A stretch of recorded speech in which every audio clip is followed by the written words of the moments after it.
더 이상 아이들이 희생되지 않도록 우리 아이들을 위한 희망의 목소리가 되어주세요.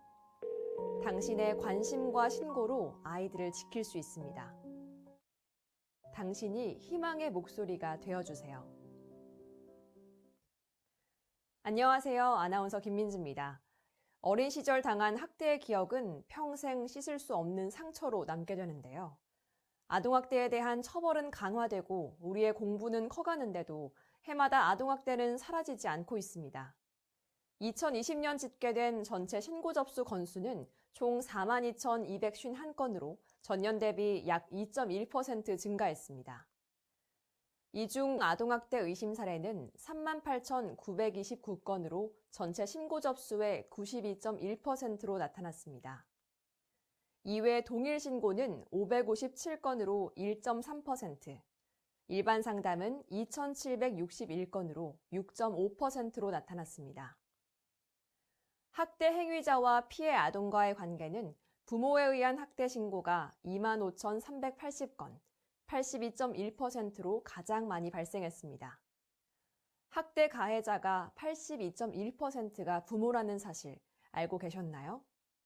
가장 안전하고 따뜻하게 보호받아야 할 공간에서 은밀하고도 잔혹하게 벌어지는 아동학대. 우리 아이들을 지키기 위해서는 모두의 세심한 관심과 신속한 신고가 절실하게 필요합니다. 이번 시간에는 아동학대의 정의와 유형에 대해 살펴보고 아동학대 관련법인 아동복지법과 아동학대 처벌법에 대해 살펴보도록 하겠습니다. 아동학대란 보호자를 포함한 성인이 아동의 건강 또는 복지를 해치거나 정상적인 발달을 저해할 수 있는 신체적, 정신적, 성적 폭력이나 가혹행위를 하는 것, 아동의 보호자가 아동을 유기하거나 방임하는 것을 말합니다. 여기서 아동이란 18세 미만의 사람을 의미하고 보호자란 친권자, 후견인, 아동을 보호, 양육, 교육하거나 그러한 의무가 있는 자, 또는 업무, 고용 등의 관계로 사실상 아동을 보호, 감독하는 자를 말합니다. 아동학대 행위자란 아동학대 범죄를 범한 사람 및 그 공범을 의미하므로 아동학대 범죄를 직접 범한 자가 아니라 그를 교사, 방조한 자도 아동학대 행위자에 해당합니다. 아동학대는 크게 신체학대, 정서학대, 성학대, 방임으로 나눌 수 있으며 이 학대들이 복합적으로 발생하는 중복학대도 발생할 수 있습니다. 신체학대는 보호자를 포함한 성인이 아동의 신체의 건강 및 발달을 해치거나 정상적 발달을 저해할 가능성이 있는 모든 신체적 폭력이나 가혹행위를 말합니다. 정서학대는 보호자를 포함한 성인이 아동에게 행하는 언어적 모욕, 정서적 위협, 감금이나 억제, 기타 가학적인 행위를 말하며 언어적, 정신적, 심리적 학대라고도 합니다. 성학대란 보호자를 포함한 성인으로 18세 미만의 아동의 정상적인 성적 발달을 저해하는 모든 성적 행위를 말합니다. 방임이란 보호자가 아동에게 위험한 환경에 처하게 하거나 아동에게 필요한 의식주, 의무교육, 의료적 조치 등을 제공하지 않는 행위를 말하며 유기란 보호자가 아동을 보호하지 않고 버리는 행위를 말합니다. 아동에게 신체적, 정서적, 성적으로 학대를 하거나 방임한 사람은 각 행위에 따라 처벌을 받게 됩니다. 특히 상습적으로 아동을 학대하고 살해 또는 치사죄 및 아동학대 중상해죄를 범한 사람은 그 죄에서 정한 형의 2분의 1까지 가중됩니다. 아동학대 처벌법에 따르면 아동학대가 발생한 것을 알게 되거나 의심이 되는 경우에는 누구든지 신고를 할 수 있는데요. 아동학대인 걸 알면서도 방치하는 것을 막기 위해 법적으로 신고의 의무를 부여한 아동학대 신고 의무자가 있습니다. 직무상 아동들을 밀접하게 관찰할 수 있는 아동학대 신고 의무자는 초중고교 직원, 의료인, 아이 돌보미, 보육교직원, 아동복지시설 종사자, 장애인 복지시설 종사자 등이 포함됩니다. 만약 정당한 사유 없이 신고 의무를 불이행할 경우 1,000만 원 이하의 과태료가 부과되는데요. 아동학대 예방을 위해서는 이러한 신고 의무자 직군뿐만 아니라 모든 국민의 관심과 신고가 꼭 필요합니다. 아동학대는 아동의 건강한 성장과 발달을 저해하는 행위로 피해 아동뿐만 아니라 사회 전반에 걸쳐 심각한 폐해를 초래하고 있습니다. 반복되는 아동학대 사건들로 인해 정부는 국가의 책임을 확대하기 위해 포용국가 아동정책을 발표하였고, 학대조사 공공화와 함께 아동복지법과 아동학대 처벌법이 개정되었습니다. 주요 개정 사항에 대해서 알아보겠습니다. 그간 아동학대 현장에서 제기되어 온 문제점들을 보완하고 아동학대의 예방과 재발 방지를 위한 법적 토대를 마련하였습니다. 신설된 아동학대 처벌법 제11조 제7항에 의거 아동학대 신고가 접수될 경우 경찰관과 아동학대 전담 공무원은 상호 동행 출동을 원칙으로 하며 동행 출동이 이루어지지 않은 경우에는 조사 정보를 상세히 공유해야 합니다.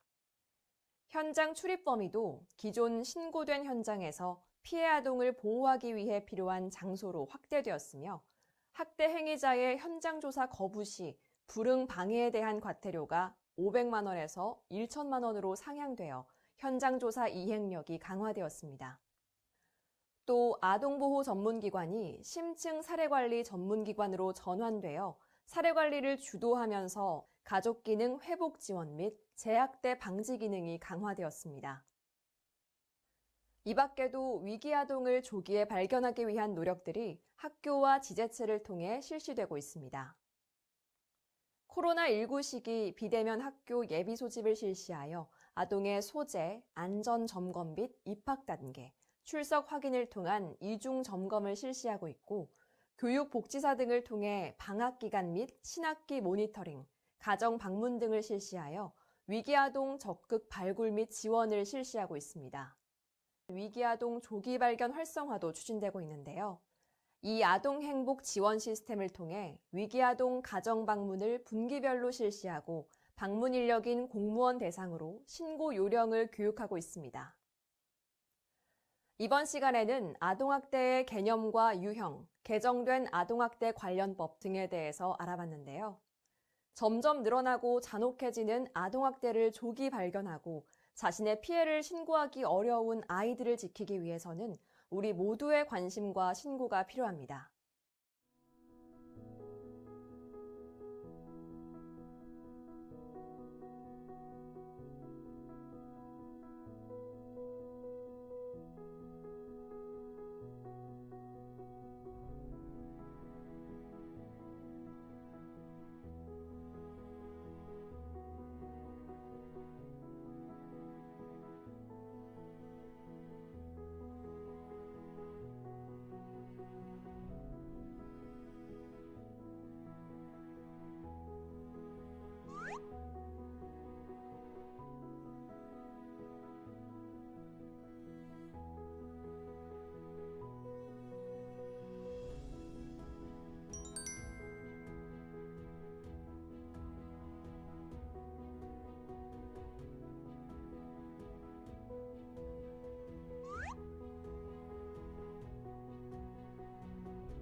지난 시간엔 아동학대의 정의와 유형에 대해 간략히 알아보고 개정된 아동학대 관련 법령과 새로 도입된 즉각 분리제도 등에 대해서 이야기해봤는데요. 이번 시간은 아동학대의 유형과 주요 사례에 대해 구체적으로 살펴보고 아동학대를 당하고 있는 피해 아동이 보이는 징후는 어떤 것들이 있는지 알아보겠습니다. 아동학대는 보호자를 포함한 성인이 아동의 건강 또는 복지를 해치거나 정상적인 발달을 저해할 수 있는 신체적, 정신적, 성적 폭력이나 가혹 행위를 하는 행위, 또 아동에 대해 적절한 보호를 제공하지 않고 유기 방임하는 행위라고 지난 시간에 알아봤습니다. 아동학대는 이렇게 신체학대, 정서학대, 성학대, 방임 및 유기 등으로 나뉠 수 있는데요. 좀 더 자세히 알아보겠습니다. 먼저 신체학대에 대해 살펴보면 신체학대는 아동에게 신체적인 손상을 입히거나 정상적 발달을 해치거나 해칠 위험이 있는 모든 행위를 말합니다. 손, 발로 때리고 꼬집고 물어뜯는 행위, 조르고 비트는 행위, 핥히는 행위, 도구나 완력을 사용하여 신체를 가해하는 행위 등 직접적으로 신체에 손상을 입히는 행위와 신체에 유해한 물질로 신체를 가해하는 행위도 포함됩니다. 아동에 대한 신체학대는 아동복지법상 5년 이하의 징역 또는 5천만 원 이하의 벌금에 처할 수 있습니다. 파리채, 회초리, 효자손, 여러분은 무엇이 떠오르시나요? 오래전부터 사용되어 온 체벌 도구들입니다. 하지만 법원은 이 익숙한 도구를 사용한 체벌도 아동에 대한 신체적 학대에 해당한다며 정당화될 수 없다는 결론을 내렸습니다. 사례를 보면요. 지갑에서 지폐를 훔친 10살 아동에게 친부가 체벌을 가한 사례인데요. 아이의 아버지는 화를 참지 못하고 파리채로 아이의 허벅지와 팔을 10회 정도 때렸습니다. 이에 대해 법원은 징역 6개월에 집행유예 1년을 선고했습니다. 경미하고 익숙한 체벌이라도 중대한 상해나 사망에 이르는 결과로 이어진 사례가 적지 않다고 보고 신체학대에 대해 더욱 민감하게 반응해야 한다고 판결한 것입니다. 이 외에도 주거지 베란다에 소변을 보고 장난을 치고 있는 3세 아동을 발로 차서 얼굴 부위에 멍이 들게 한 계모에게 징역 6개월에 집행유예 1년을 선고한 바 있습니다. 신체학대의 유형과 사례들을 살펴보았는데요. 그럼 피해를 당하고 있는 아동들의 의심 징후에는 어떤 것들이 있는지 살펴보겠습니다. 일반적으로 관찰 가능한 아동학대의 반응들이 있다고 합니다. 먼저 신체적 반응을 살펴보면 신체학대의 경우 설명하기 어려운 신체적 상흔, 발생과 회복의 시간차가 있는 상처, 사용된 도구의 모양이 그대로 나타나는 상처, 손바닥, 발바닥, 등, 엉덩이에 담뱃불 자국, 양말 모양, 장갑 모양, 도넛 모양의 상처, 뜨거운 물에 잠겨서 생긴 화상 자국, 팔, 다리, 목 등의 묶은 줄 자국의 화상, 겨드랑이나 팔뚝 안쪽, 허벅지 안쪽처럼 다치기 어려운 부위의 상처, 반복적으로 긁힌 상처가 보일 경우 신체학대를 당하고 있을 수 있으므로 지나치지 말고 신고해야 합니다. 또 행동으로도 징후가 나타나는데요. 다음에 징후를 보이는 아동은 각별히 관심을 가지고 지켜봐 주시기 바랍니다. 신체학대 피해를 입은 아동은 어른과의 접촉을 회피하고 다른 아동이 울 때 공포를 나타내거나 극단적으로 공격적이거나 위축된 모습을 보이는 경우가 많습니다. 또 부모에 대한 두려움을 나타내고 집에 가는 것을 두려워하는 경우, 위험에 대해 지속적인 경계를 보이는 경우 신체학대를 당하고 있을 가능성이 있으니 관심을 갖고 살펴봐 주시기 바랍니다. 정서학대란 보호자를 포함한 성인이 아동에게 행하는 언어적 모욕, 정서적 위협, 감금, 억제, 신체 상흔에 의한 두려움, 기타 가학적인 행위를 말하며 언어적, 정신적, 심리적 학대라고도 합니다. 아동에게 직접적인 폭력을 가하지 않아도 아동의 정서를 불안하게 하거나 고립감이나 공포감, 소외감, 모멸감을 주게 하는 일체 행위는 아동에 대한 정서적 학대 행위에 해당할 수 있습니다. 조금 더 구체적으로 살펴보면 아동에게 원망적, 거부적, 적대적 또는 경멸적인 언어폭력, 잠을 재우지 않는 것, 벌거벗겨 내쫓는 행위, 형제나 친구 등과 비교, 차별, 편애하는 행위, 가족 내에서 왕따시키는 행위, 또 아동이 가정폭력을 목격하도록 하는 행위, 아동을 시설에 버리겠다고 위협하거나 짐을 싸서 쫓아내는 행위, 미성년자 출입금지 업소에 아동을 데리고 다니는 행위, 아동의 정서 발달 및 연령상 감당하기 어려운 것을 강요하는 행위, 즉 돈을 벌어오라고 시키거나 과도한 과업이나 행동을 요구하는 것, 보호자의 종교 행위를 강요하는 것, 다른 아동을 학대하도록 강요하는 행위도 정서학대에 포함됩니다. 정서학대는 신체학대와 마찬가지로 아동복지법상 5년 이하의 징역 또는 5천만 원 이하의 벌금에 처할 수 있습니다.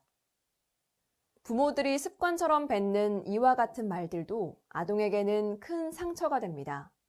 어떤 말들은 그것이 실제로 행해지지 않는 말이라 해도 아동의 발달에 부정적인 영향을 미칠 수 있습니다. 최근 법원 사례를 보면 8세 아동이 휴대전화를 여러 번 잃어버린 경험이 있다는 이유로 잃어버렸다가 다시 찾은 휴대전화를 아동이 보는 앞에서 망치로 깨뜨린 행위를 정서학대로 보았고, 부모가 아동에게 준 음료수를 마시지 않았다고 잠옷 차림과 맨발로 집 밖으로 내쫓아 1시간 방치한 행위도 모두 정서학대로 판단했습니다. 다음 사례는 학습 강요 사례인데요. 고3 수험생인 A군, 초등학생 때부터 하루에 16시간 앉혀두고 공부시키고 성적이 떨어지면 때리거나 밥을 굶기기도 하였습니다. 1등만을 강요하는 엄마가 무서워 A군은 모의고사 성적표를 위조하기도 하였는데요. 어머니가 성적표 위조를 알게 될까 두려워 어머니를 살해한 사건이 있었습니다. 그럼 정서학대를 당하고 있는 아동은 어떤 의심 징후들이 있을까요? 정서학대를 당한 아동의 경우 발달 지연이나 성장장애, 신체 발달이 늦어질 수도 있습니다. 행동적 징후로는 특정 물건을 계속 빨거나 물어뜯는 행동을 하기도 하며 반사회적, 파괴적 행동장애, 수면장애, 놀이장애, 히스테리, 강박, 공포도 정서학대의 징후일 수 있습니다. 또한 극단적인 행동이나 지나친 행동을 하거나 발달 지연, 심할 경우 자살을 시도할 수도 있으며 부모와의 접촉에 두려움을 느낄 수 있습니다. 다음은 성학대에 관해 살펴보겠습니다. 성학대란 보호자를 포함한 성인이 아동의 성적 발달을 저해하는 모든 성적 행위를 말합니다. 행위자에게 자신의 성적 욕구 충족이라는 목적이 없는 경우에도 성학대로 인정된 사례가 있습니다. 아동을 성적으로 추행하는 행위 및 아동에게 유사성 행위를 하는 행위, 성교를 하는 행위, 자신의 성적 만족을 위해 아동을 관찰하거나 아동에게 성적인 노출을 하는 행위, 성매매를 시키거나 성매매를 매개하는 행위 등은 성학대에 해당합니다. 아동복지법상 아동에게 음란한 행위를 시키거나 이를 매개하는 행위 또는 아동에게 성적 수치심을 주는 성희롱 등의 성적 학대 행위는 10년 이하의 징역 또는 1억 원 이하의 벌금에 처해집니다.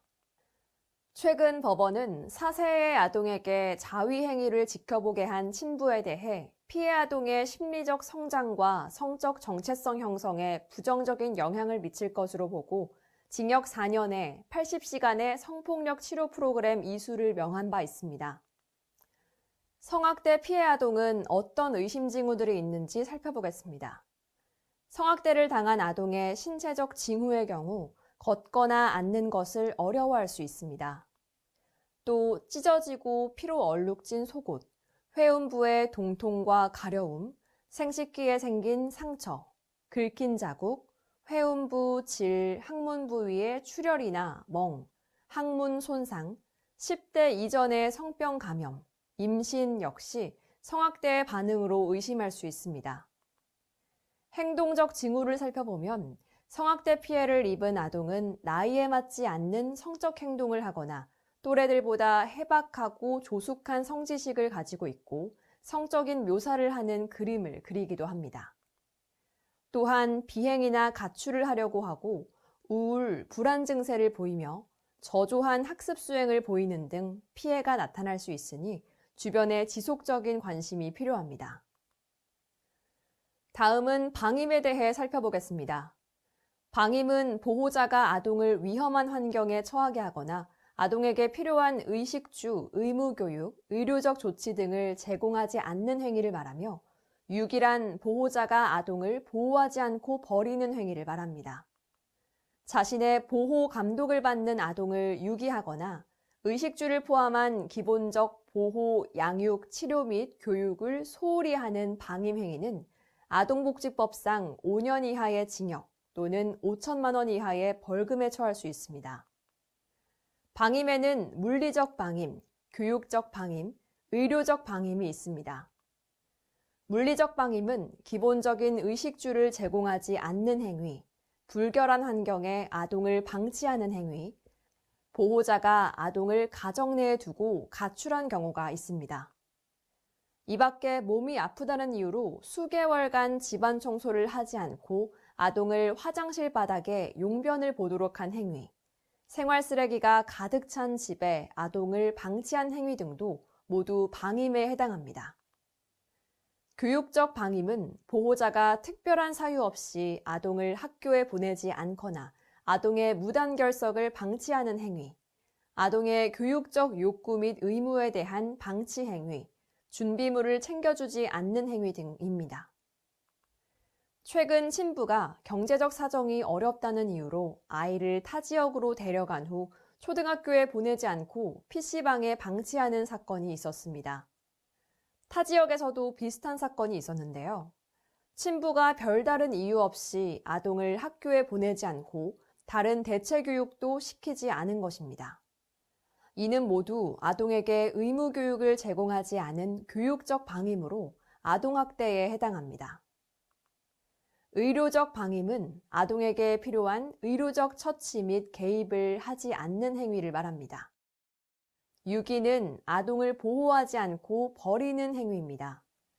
아동을 병원에 입원시키고 사라지는 경우나 시설 근처에 버리고 가는 행위도 유기에 포함됩니다. 보호자가 아동을 시설 근처에 두고 사라진 경우, 보호자가 친족에게 연락하지 않고 무작정 아동을 친족집 근처에 두고 사라진 경우가 해당합니다. 그럼 방임 피해 아동은 어떤 의심 징후들이 있는지 살펴보겠습니다. 비위생적인 신체 상태나 치과 치료 등 의학적 치료의 부족, 아동의 몸에서 악취가 지속적으로 나는 경우 방임을 의심해 볼 수 있습니다. 방임을 당하는 아동은 계절에 맞지 않는 부적절한 옷차림을 하고 있거나 배고픔을 이기지 못하고 음식을 구걸하거나 훔치기도 합니다. 학교에 일찍 등교하고 집에 늦게 가는 행동을 보이기도 하며 수업 중 조는 등 지속적인 피로, 불안정감을 호소하고 학교에 나오지 않는 날이 많을 수 있으니 관심을 갖고 살펴봐 주시길 바랍니다. 지금까지 아동학대의 유형과 의심징후로 신체학대, 정서학대, 성학대, 방임에 대해 알아보았는데요. 이러한 학대 유형은 피해 아동에게 2가지 이상이 복합적으로 발생될 수도 있습니다. 무심코 지나칠 수 있는 이런 징후들이 아이들이 보내는 마지막 SOS 신호일 수도 있습니다. 아동학대 의심 징후를 발견한다면 주저하지 말고 즉시 신고해 주시길 바랍니다. 가장 보호받아야 할 공간에서 은밀하고 잔혹하게 일어나는 아동학대.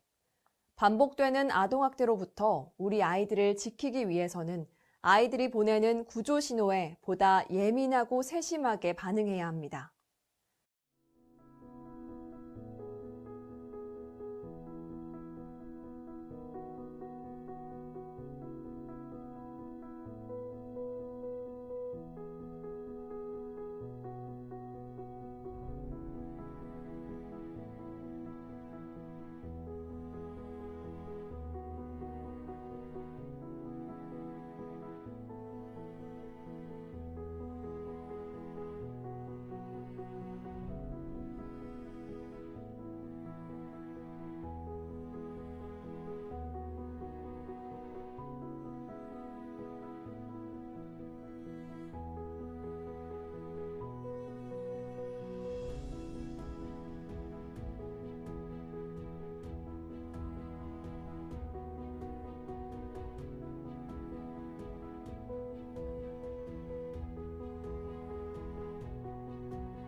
누구든지 아동학대 범죄를 알게 된 경우나 의심이 있는 경우에는 시군구 또는 수사기관에 신고할 수 있습니다.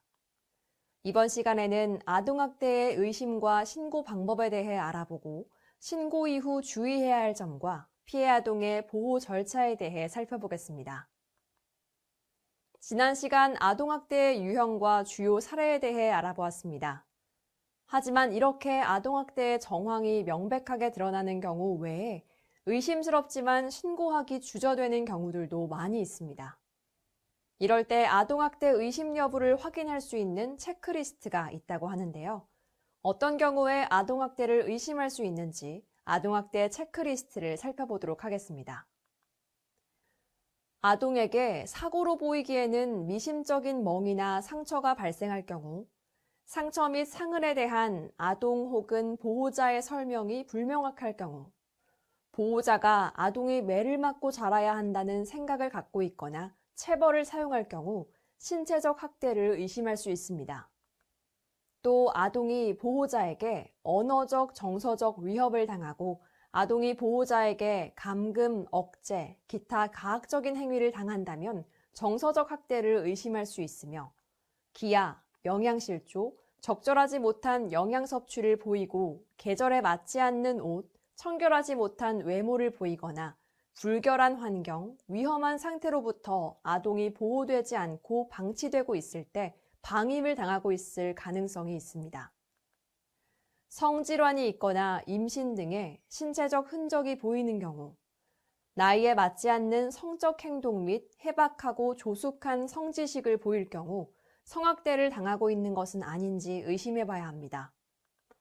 자주 결석하거나 결석에 대한 사유가 불명확할 때 아동에게 필요한 의료적 처치 혹은 예방접종을 실시하지 않을 때도 아동학대를 당하고 있는 것은 아닌지 관심을 갖고 지켜보아야 하며 아동이 보호자에 대한 거부감과 두려움을 보이고 집이나 보호기관으로 돌아가는 것을 두려워하는 경우 역시 아동학대의 징후로 볼 수 있습니다.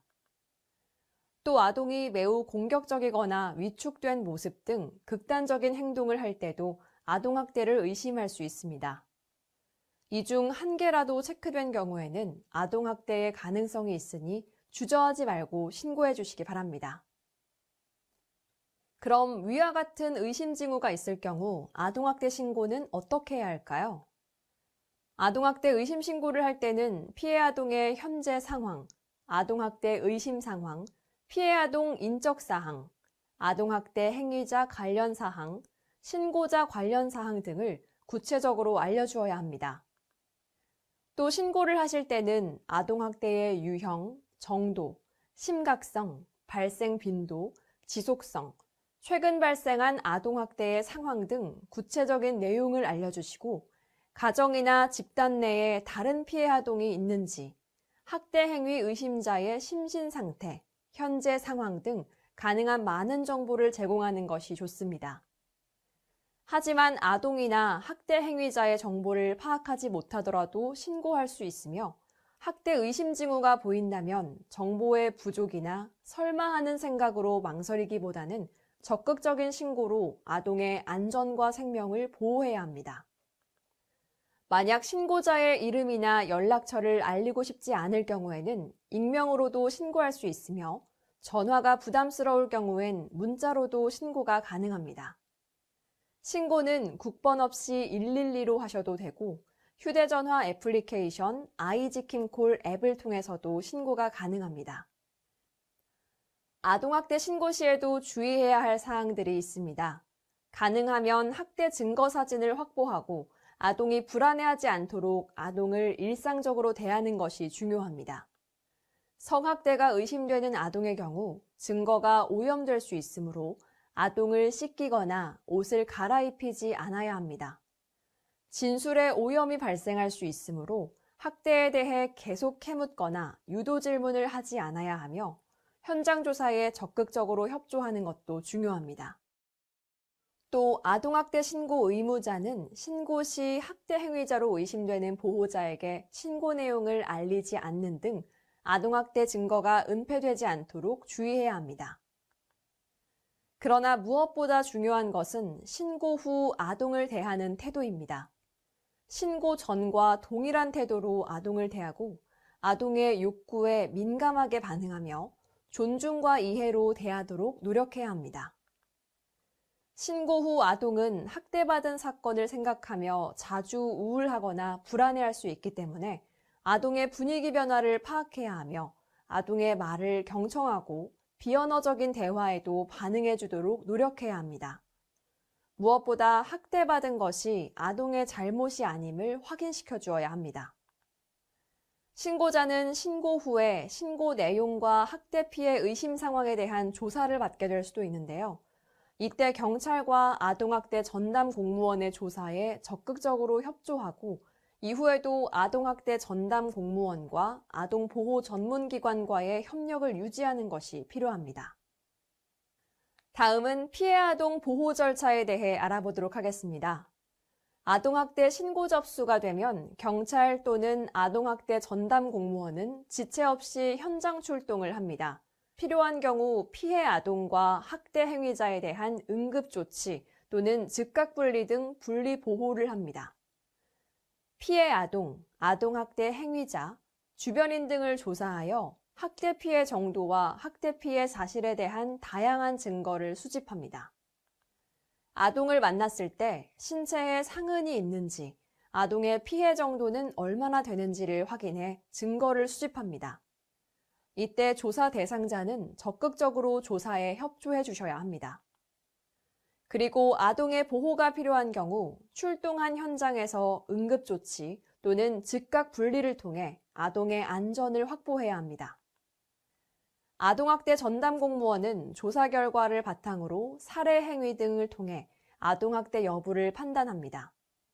아동학대 사례로 판단될 경우 피해 아동 보호 계획을 수립하여 아동을 원 가정에 그대로 보호하면서 살피거나 학대 행위자로부터 분리하여 보호하는 등의 조치를 할 수 있습니다. 물론 학대가 심각할 경우에는 고소, 고발 등 학대 행위자에 대한 조치를 진행합니다. 이후 아동보호 전문기관은 보호계획을 바탕으로 피해 아동의 후유증을 감소시키기 위해 다양한 치료와 상담, 지원 프로그램을 시행하고 학대 행위자에게는 재학대 방지를 위한 상담, 교육, 심리치료 프로그램 등을 지원합니다. 아동이 안전한 보호를 받고 있는지 사례 점검을 시행하여 종결 요건에 부합할 경우 사례 종결을 하게 됩니다. 사례 종결을 하더라도 아동의 안전 및 재학대 여부 등을 확인하기 위해 사후 관리도 진행합니다. 아동보호 전문기관은 피해 아동과 아동 가족의 상황을 고려하여 상담 및 교육 실시, 심리검사와 심리치료를 지원 및 안전 상황을 모니터링합니다. 또한 병원 진료와 입원 등 의료적 자원 연계, 분리보호 중인 아동이 가정 내에서 안전하게 생활할 수 있다고 판단되는 경우 가정 복귀 프로그램 실시 등 다양한 서비스를 제공합니다. 이를 통해 피해 아동의 학대 후유증을 감소시키고 재학대가 발생하지 않도록 지원하여 가족 기능을 회복하도록 관리합니다. 그러면 신고자 보호는 어떻게 이루어질까요? 신고자의 신분은 아동학대 범죄의 처벌 등에 관한 특례법 제10조의 2, 제62조의 2에 의해 보장됩니다.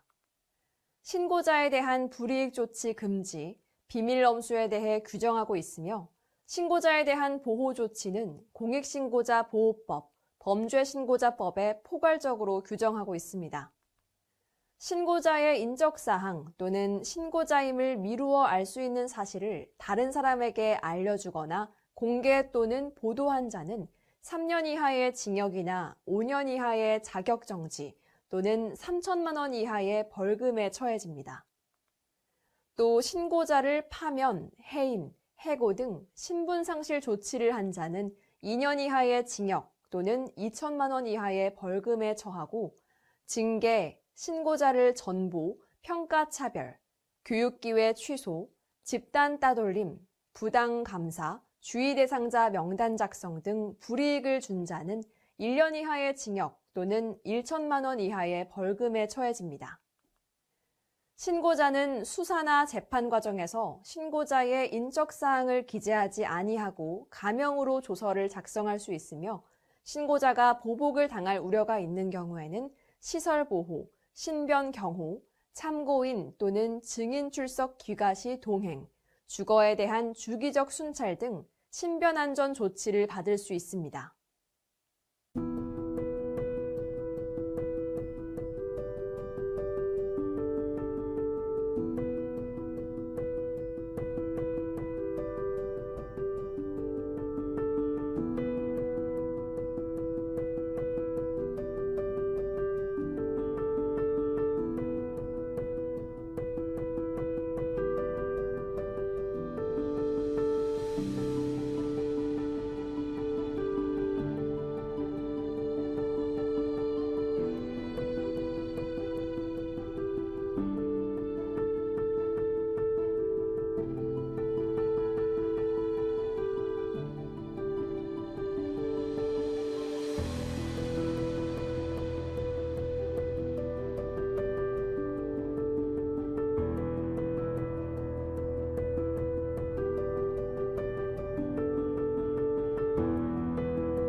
이번 시간에는 아동학대 체크리스트, 신고 방법, 아동학대 신고 시 주의사항, 피해 아동 보호 절차, 신고자 보호, 아동학대에 대한 편견에 대해서 알아보았습니다.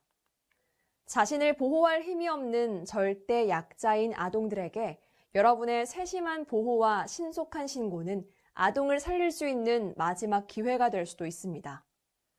아동학대 신고 의무자의 중요성에 대해 살펴봅니다.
세 장의 메모가 구한 아이. 2021년 1월 1일 미국 플로리다주 올랜도의 한 레스토랑. 한 가족이 식사를 하러 옵니다. 부부는 자신들과 4살 된 딸아이가 먹을 음식만 주문하고 11살 된 아들이 먹을 것은 시키지 않았습니다. 각기 자기 접시에 음식을 먹고 있는 부부, 4살 딸. 마스크를 쓴 채 혼자 아무것도 먹지 않고 있는 소년. 미심쩍은 표정으로 이 가족의 모습을 보는 매니저. 학대받은 아이라는 직감이 든 매니저는 종이에 괜찮니? 라고 적은 뒤 부모가 한눈을 파는 사이 소년에게 내밀었습니다. 쪽지를 본 소년은 괜찮다고 고개를 끄덕였습니다. 하지만 매니저는 미심쩍은 느낌을 떨칠 수 없었습니다. 도와달라는 소년의 반응을 확인한 매니저는 쪽지에 OK라고 쓴 후 즉시 경찰에 신고했습니다. 즉시 출동한 경찰은 아이의 양부와 친모를 체포했습니다.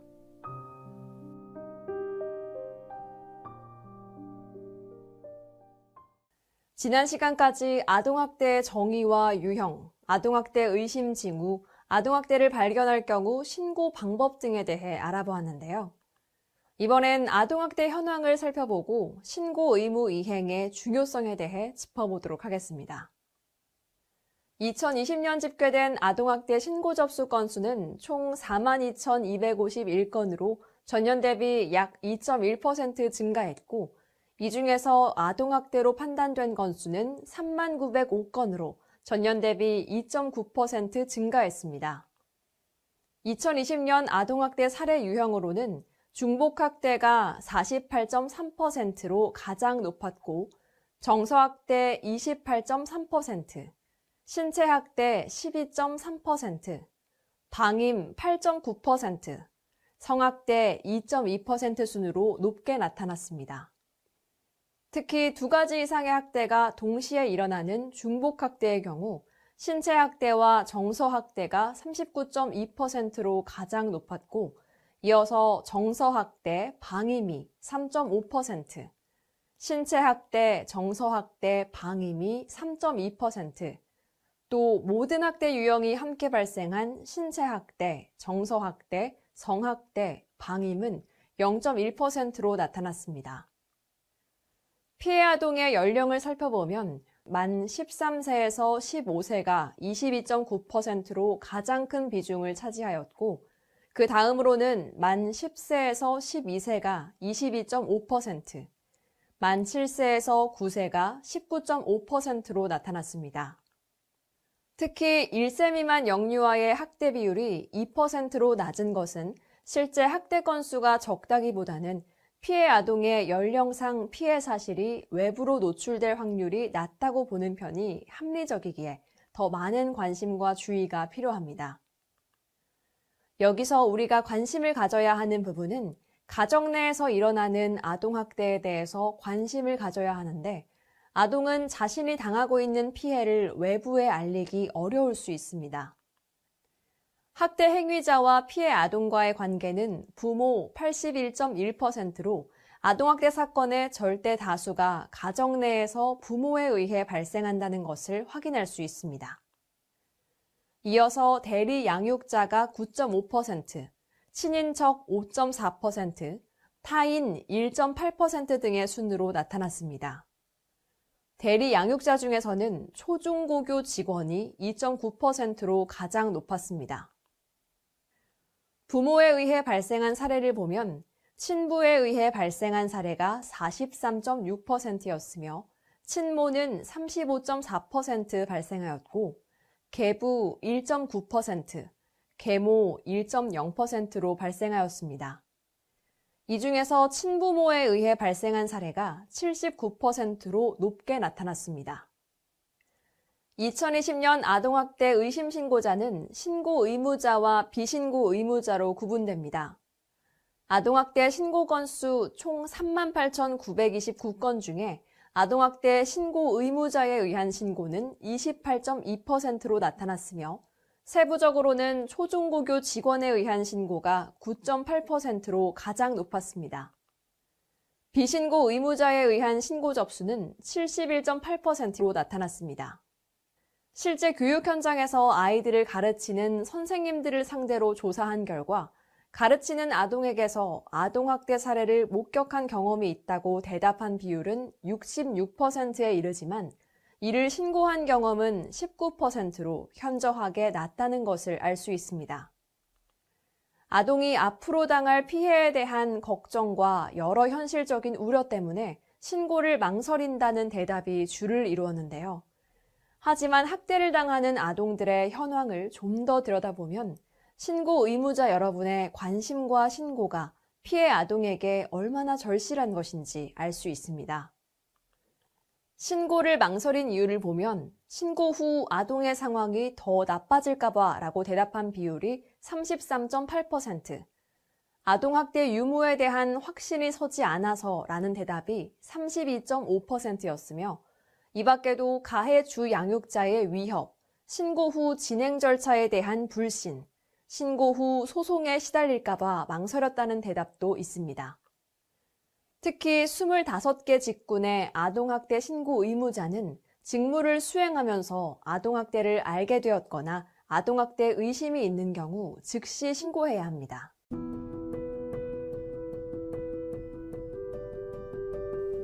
데이브 펠처는 12살까지 친어머니로부터의 가혹한 아동학대를 받았습니다. 어머니는 데이브를 굶기고 욕실에 가두기도 하고 또 끔찍한 신체적 학대를 했습니다. 배고픔을 이기지 못한 데이브는 학교 친구들의 음식을 훔쳐 먹다 친구들의 따돌림을 당하기도 했습니다.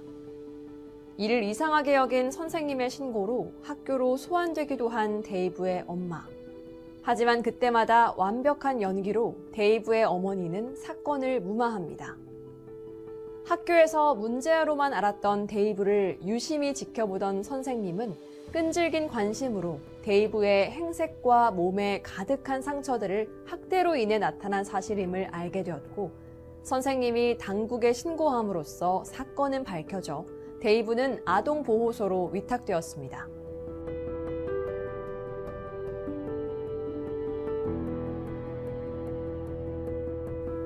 이후 위탁 과정에서 새로운 삶을 시작한 데이브는 18살에 미 공군에 입대하여 걸프전에 참전하여 무공을 세우기도 했습니다. 이후 데이브는 그의 감동 어린 이야기와 어린이 사랑운동으로 전국적인 인물이 되었습니다.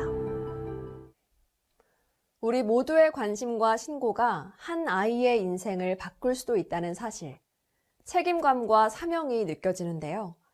그런데 만약 이런 의무가 있는 신고 의무자가 아동학대를 저지르면 어떻게 될까요? 아동학대 범죄의 처벌 등에 관한 특례법 제7조, 아동복지시설의 종사자 등에 대한 가중처벌에 따라 신고 의무자가 보호하는 아동을 학대하면 그 죄에 정한 형의 2분의 1까지 가중됩니다. 신고 의무자인 경우 업무의 특성상 일반인에 비해 피해 아동에 대한 보호 요청이 더욱 강하게 요구되기 때문에 불법성이 크다고 판단되어 가중처벌을 하는 것입니다. 이번 시간은 아동학대 현황을 살펴보고 아동학대 신고 의무자의 중요성에 대해 알아보았는데요. 아동은 신체적으로나 정신적으로 성숙하는 과정에 있으며 상처받기 쉬운 존재입니다. 때문에 바람직한 성장을 위해서는 우리 어른들의 지속적인 관심과 도움이 절대적으로 필요하다고 할 수 있습니다. 이 시간을 계기로 이 땅의 모든 아이들이 따뜻하고 안전한 환경에서 더 건강하고 행복하게 성장할 수 있게 되기를 바랍니다. 지금까지 함께 해주셔서 감사합니다.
아직 폭력으로부터 자신을 보호할 능력이 부족한 아동이 믿고 의지하는 보호자로부터 피해를 입는 경우 피해 아동은 심리적으로나 육체적으로 발달 상태에 있는 미완의 아동으로서 학대에 의해 신체적 건강과 정신적 건강이 침해되면 향후 성장과 발달에 치명적인 영향을 미칠 수 있습니다. 아이들은 누구보다 행복하고 안전해야 합니다. 안녕하세요. 김성입니다. 우리는 놓치면 안 되는 중요한 시점을 두고 골든타임이라고 합니다. 아동학대 상황에서 역시 학대가 의심될 경우 아이의 미래를 구할 수 있는 이 골든타임을 지키는 것이 중요합니다. 의사 등 의료인 여러분은 아동학대 신고 의무를 부여받으신 분들인데요. 학대로 인한 멍과 골절, 화상과 같은 아동학대 징후를 누구보다 가장 가까이에서 확인할 수 있기 때문입니다. 오늘은 이와 관련해서 서울대학교 응급의학과 곽영호 교수님과 함께 이야기 나눠보겠습니다. 교수님 안녕하세요. 네, 안녕하세요. 드라마나 영화에서뿐만 아니라 실제로도 이런 상황을 본 적이 있고 치료한 적이 있습니다. 네. 그날이 어린이날이었습니다. 어린이날, 모든 어린이들이 가장 행복해야 될 어린이날이었는데 한 10살 정도 된 남자아이가 온몸에 상처를 입고 응급실에 왔어요.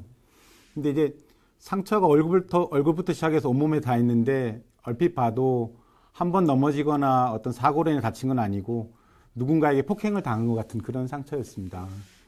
근데 같이 오셨던 분이 이제 보호자라고 두 분이 오셨는데 제가 놀랐던 거는 두 분이 아이의 상태에 대해 전혀 관심이 없으신 거예요. 보통 응급실에 아이가 오면 이 보호자분이 아이의 상태에 대해서 설명을 듣기를 원하고 계속 물어보시는데 두 분은 보니까 응급실 바깥에서 환담을 나누면서 웃고 계세요.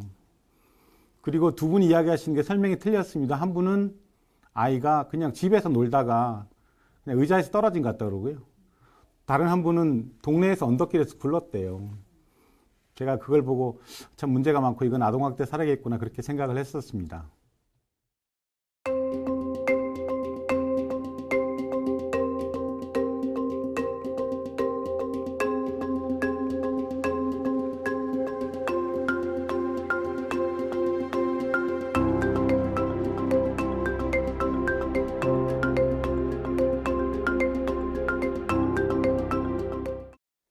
네, 학대 징후를 발견했음에도 적극적인 신고까지 가는 경우는 생각만큼 높지 않습니다.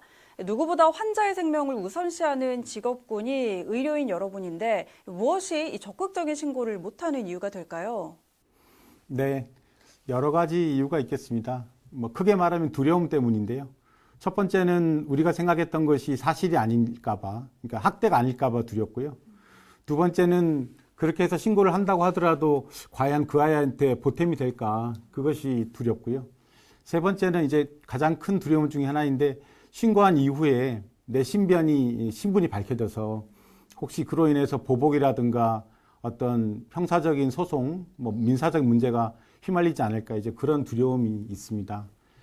하지만 아동학대 신고 시에 또는 그 이후에 상황에 대해서 여러 가지 어려움이 있지만 신고 절차 관련된 요령을 습득하고 정보를 공유하는 방법을 잘 알게 되시면 이러한 어려움을 피할 수가 있습니다.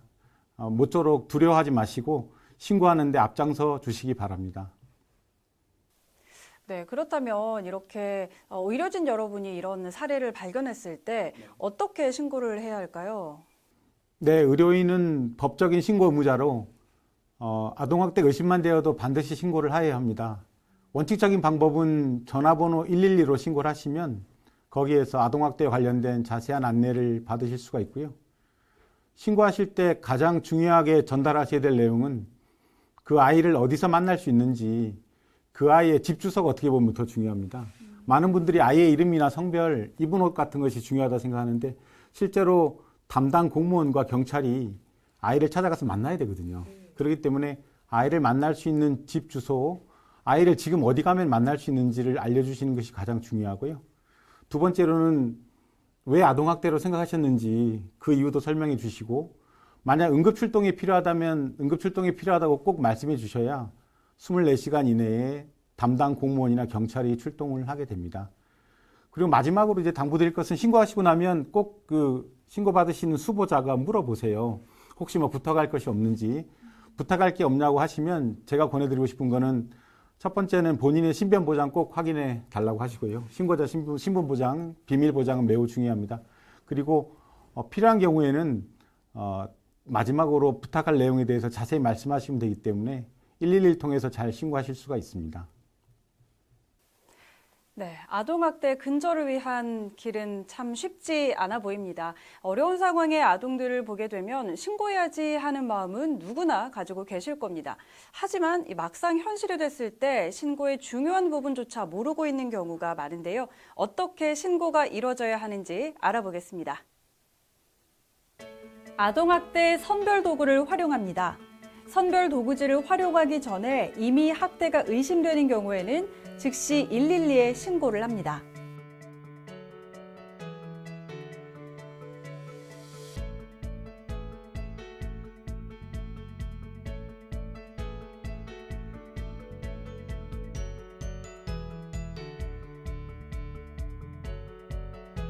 신고 시 준비사항입니다.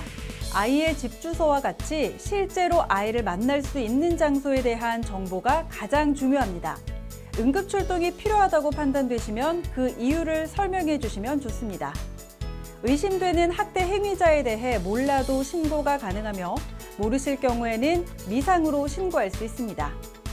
신고 전후 학대 행위자 혹은 학대 행위자의 배우자와 같은 관련인에게 의료인으로서의 신고 의무를 해명하거나 신고 예정이다 혹은 이미 신고했다라고 설명해서는 안 됩니다.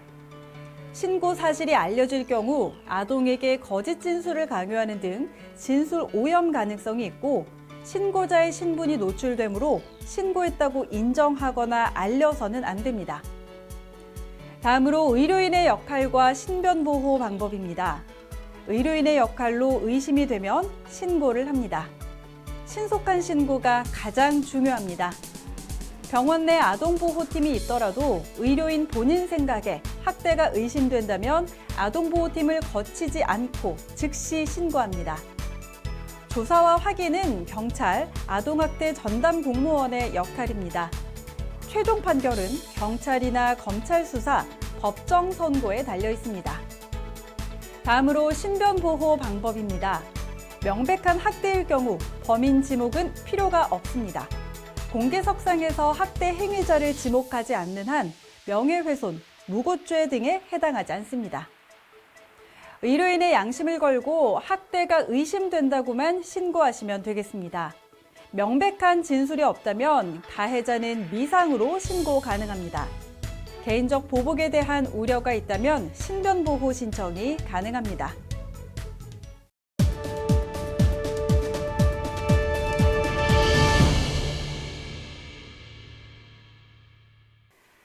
네, 당시 재판부는 유모차를 흔들거나 비행기 놀이를 하는 행위의 횟수나 방법, 그리고 강도들을 종합적으로 봤을 때 학대의 고의가 있었다라고 판단했고 그 행위로 인해서 결과적으로는 흔들린 아이 증후군이 발생한 것이다라고 판단을 했습니다. 아이 아버지는 징역 3년 6개월, 학대 예방 프로그램 120시간 이수 명령을 받았습니다. 교수님, 이런 경우가 실제로 많은가요? 네, 이런 흔들린 아이 증후군이 실제로 심심치 않게 보고가 되고 있고 저희들도 진료를 하고 있습니다. 아이를 심하게 흔들면 아이에게 상처를 입힐 수가 있습니다. 그래서 특히 이제 아이들이 울음이 많아지는 시기에 아이들의 울음소리에 많은 분들이 견디기 어려워합니다.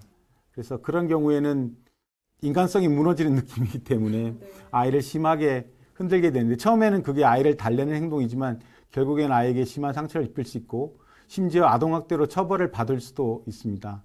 따라서 이번에 보여주셨던 사례는 흔들린 아이 증후군이 아동학대로 인정된 국내 첫 사례가 되겠습니다.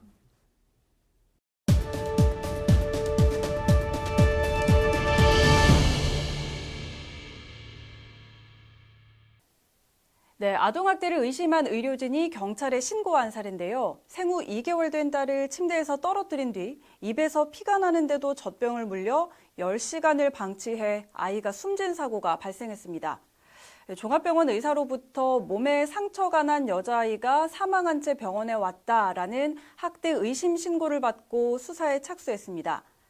해당 병원 전문의와 검시관은 온몸에 멍이 있고 시기가 다양한 골절상이 5곳에서 발견됐다며 사인은 정확히 알 수 없으나 외력에 의한 사망으로 추정된다라고 했습니다. 일주일에 3차례가량 딸의 머리와 배를 때리고 꼬집는 등 상습적으로 학대한 혐의가 있었고 집 주변에서 딸을 안고 걸어가다가 아스팔트 바닥에 떨어뜨려 크게 다쳤는데도 병원에 데려가지 않은 것으로 확인이 됐습니다. 당시 시양은 어깨뼈와 우측 팔이 부러졌고 머리 등 5곳에 찰과상을 입은 상태였습니다. 딸을 병원에 데려가지 않은 이유에 대해서 괜찮을 것으로 생각했다라고 말했는데요. 자, 이에 의료진이 아동학대 신고를 하게 됐다고 합니다. 이런 사례 겪으신 적 있으신가요? 네, 안타깝지만 이런 사례를 자주 겪고 있습니다.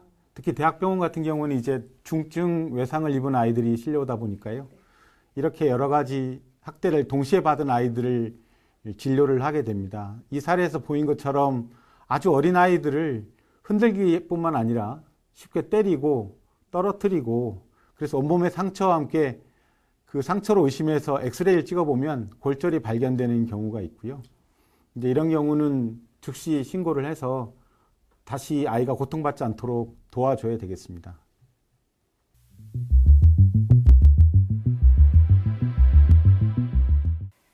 네, 이렇게 다양한 아동학대 사례를 함께 살펴봤는데요. 이런 사례를 막기 위해서 우리는 어떤 노력을 해야 할까요? 제가 강조드리고 싶은 것은 유관기관과 교류를 하셔야 될 것 같아요, 의료인들이. 그러면서 원활한 협조 체계를 만들고 지역에서 협의체를 만드셨으면 하는 바람이 있습니다. 지역에서의 협의체를 하면 경찰, 전담 공무원, 의료인, 그리고 전담 관련된 교사와 함께 모여서 이런 분들이 모두 모여서 정보 교환과 아동학대에 관한 상호교육이 이루어졌으면 좋겠습니다. 의료인들은 아동학대가 의심만 되어도 반드시 신고하셔서 아이들의 미래를 지켜주시기 바랍니다. 의료기관의 장과 그 의료기관에 종사하는 의료인과 의료기사까지요, 모두 다 아동학대 범죄의 처벌 등에 관한 특례법 제63조에 의해서 1,000만 원 이하의 과태료를 부과할 수 있습니다. 네, 오늘 현장의 소리에 대해 들어봤는데요. 1분 1초가 위급한 아동학대 현장에서 아이를 구하기 위한 골든타임에 가장 가까이에 있는 것은 바로 의료인 여러분입니다. 학대받는 아이들에게 찾아온 신락 같은 희망, 골든타임이 소중하게 지켜질 수 있으면 좋겠습니다.